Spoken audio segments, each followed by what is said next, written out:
હે ભગવાન, અમે પ્રાણીઓ તો કોઈનું ખોટું નથી ઈચ્છતા. કેમ તમે અમને સજા આપી રહ્યા છો?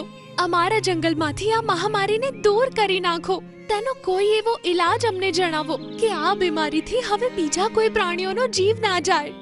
હે ભગવાન, અમે પ્રાણીઓ તો કોઈનું ખોટું નથી ઈચ્છતા, તો પછી કેમ તમે અમને સજા આપો છો? આ જંગલમાંથી આ મહામારીને ખતમ કરી દો. તેનો કોઈ એવો ઈલાજ શોધી આપો કે જેના લીધે આ બીમારીથી બીજા કોઈ પ્રાણીનો જીવ ના જાય. તેમના આટલું કહેતા જ આકાશમાં વાદળ છવાયા અને વરસાદ પડવા લાગ્યો. આકાશમાંથી વરસાદના પાણીની સાથે એક બીજ આવીને પડ્યું. વરસાદના કારણે ત્યાંની માટી ભીની થઈ ગઈ હતી, જેના લીધે બીજ આખું જમીનમાં જતું રહ્યું અને તે ગાયબ થઈ ગયું. બીજા દિવસે જ્યારે જાનવરો ત્યાં તળાવે પાણી પીવા માટે આવ્યા ત્યારે તેમણે એક મોટું વૃક્ષ જોયું.